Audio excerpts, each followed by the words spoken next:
Hello there, my name is Anthony Barocas for StreamTEK, and if you've got a lot of gear that you use for streaming, one of the challenges is making sure it stays up to date. I'm going to update my Mevos, we're going to talk about this a little bit, but also keep in mind a couple caveats. The first rule is, if it ain't broke, don't fix it. So if you have a stable system with your iPad and your app and your cameras, make sure you turn off, this is my recommendation, make sure you turn off auto update on the iPad, on the App Store, on the devices. Make sure that auto update is off. So if it's stable and you have a working system and it always works reliably week after week after week, you decide when things are going to update. You don't suddenly go out there Saturday morning and hook up the cameras and then something doesn't work because something updated behind your back and you didn't know about it. Now, updating your Mevos is quite easy. There's a standalone Mevo app that you can use to connect to these devices, and making sure that your stuff is up to date, make sure that you have both reliability as they make the updates to increase reliability, but also to make sure that you maintain compatibility with your iOS or whatever tablet you're using to do the actual production. One of the key things is your iPad is going to need an active connection to the internet to be able to check the firmware on the device and then also cross-reference with that with what's available on the internet. Then if it finds the difference, it's going to tell you an update is available. When it does, you're going to be able to pull it down from the internet and then load it onto your device. If you have a system whereby you're using a Wi-Fi access point just as your local area network, but it's not connected to the internet, you're still going to be able to produce. You're still going to be able to do recordings. You're still going to be able to do multiple cameras, but you're not going to see the firmware updates that firmware updates would be available because you don't have the active connection to the internet. Here I am using the Mevo Multicam app on my iPad, but in order to do the updates, I'm going to be using the standalone app. So let me close this out. I was just in the App Store, so close all these out. And you can see down here at the bottom, I've got the standalone Mevo app. And what it's going to do is it's going to look around on the network and it's going to find my cameras and give me the status of these different things. I'm going to connect to this via Bluetooth.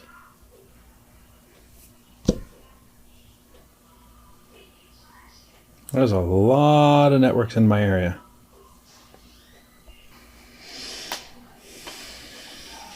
Connecting to the Mevo, and it should come up and say that it is due for an update when it finally does connect through the Ethernet. That is looking at the Acer. Okay, that's looking at my Acer. All right, and going to widen that out. Settings, we're going to come in here, we're going to turn NDI off, down, settings, disconnect. There it goes. Now it says the update is available. Update now. Unfortunately, I can't do anything while the Mevo is updating the firmware, or the software is updating the firmware on the Mevo. You can't jump between something else because this is very critical. You mess up the firmware, you get a messed up camera. And while it does that, you can see right here, this is the indication on the Mevo. Yes, I know it's backwards. Don't worry about that. And the front has a blinking light, so you can see on both indicators that the Mevo is telling you that it's busy.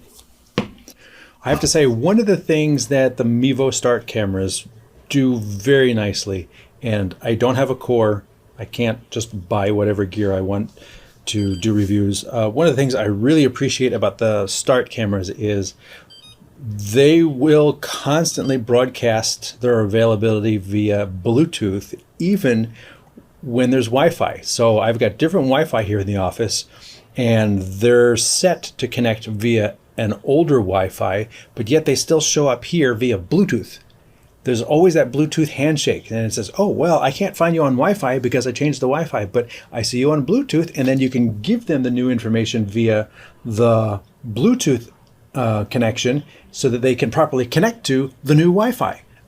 It's just a really, really well done setup in terms of Bluetooth, always broadcasting, always able to connect as a fallback if the Wi-Fi doesn't work. And then you can always update the Wi-Fi on the camera so that then you can have a more reliable high bandwidth connection over Wi-Fi. Yeah, I'm getting ready for the show. Let's look at it this way. Okay, so you can see number 2 over here, and you can see the iPad that I'm working with right here. And let me go in here and make sure that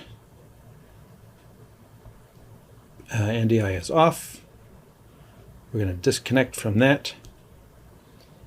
And now, this is the one that I just set up, number 3, Mevo 3. Okay, Mevo 4, Mevo 2, and Mevo 1. So those are the numbers I gave them, but I left the, you can see I left the 225FJ on there. You can completely rename them, but they always, it's good to have the physical number that's printed on the camera. I feel it's good to have the physical number that's printed on the camera, 225FJ. So if I go over here to Mevo 1, where's 1? This is 1. If I go to 1, and on the back of the camera it says 225FJ, it's printed. I mean, it's got 1, but if the sticker were to come off or something like that, it's like having a backup number on there. So there it is. There's the no connection, and it's still in NDI mode from how I was using it before. It's looking for my old Wi-Fi hotspot, which is not available, and it has no connection. Actually, the Wi-Fi hotspot is available, but the iPad is not connected to it. The iPad is connected to a new Wi-Fi hotspot. So like I was saying, here is where I can still see the camera via Bluetooth. And then I can click on this Wi-Fi here. There we go. And then it'll show me all the Wi-Fi networks that are available. And there are a lot of them. And so I'm going to hook it up to my Frisco Studios, I guess the 5 gigahertz. And then I'm going to enter the password. And then it's going to connect to Frisco Studios. The internet.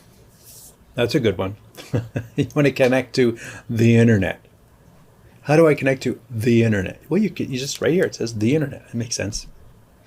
So, the fact that these things are seeing so many different Wi-Fi networks is amazing to me. Really good Wi-Fi capabilities in these cameras. So you can see on the bottom right here, it says it's got NDI. And so I'm going to come into the settings. I'm going to come down here and I'm going to turn NDI off. And then come back up to the top and disconnect. Update available. And we're going to hit the update for that camera.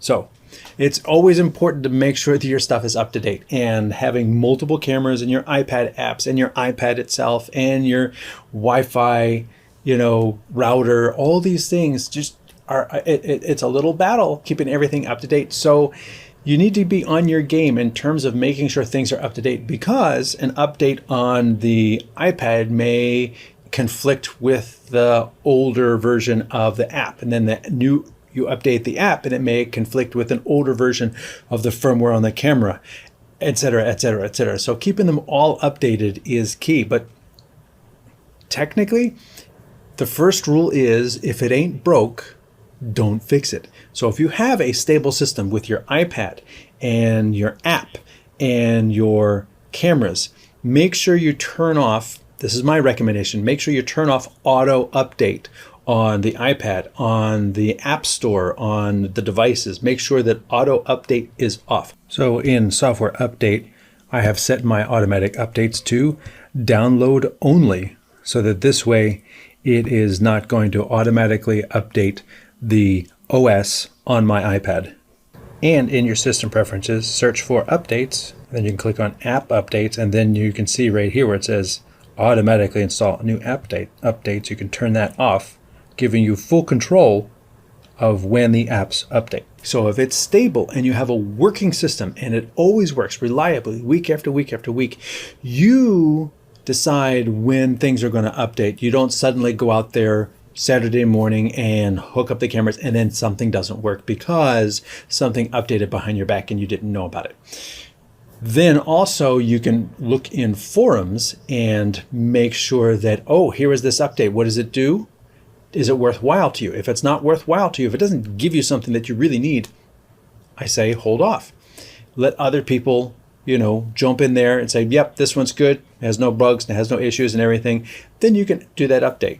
Same, especially with iPad updates, iPhone updates, you know, iOS updates. Those are critical and they can change a lot of things. So I always stay one step behind. I let other people jump in there first. And if your system needs to be reliable, let other people jump into the water, say, yeah, the water's fine, come on in. So now we can come over here. I have talked enough. And the Mevo is now restarting and it should pop right up. This is Mevo number 3. Yeah, Mevo 3, also known as 22C8G.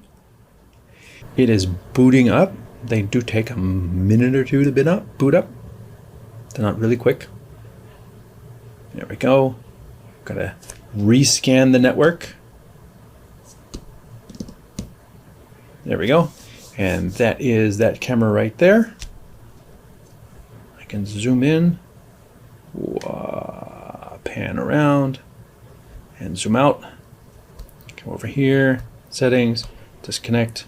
So I've got Mevo 3, Mevo 4, Mevo 2, and Mevo 1 all on the Frisco Studios Wi-Fi and all updated. So here you go. Now I have all my cameras connected. They are all up and running. They are all doing good, looking good, sounding good. Especially if I turn the audio on all of them. And this is how you ensure that your systems are going to be run as smoothly as possible. And that's by keeping your stuff up to date with the caveats that I've mentioned. This has been a short video on keeping your gear up to date. My name is Anthony Barocas for StreamTEK. Thanks for watching.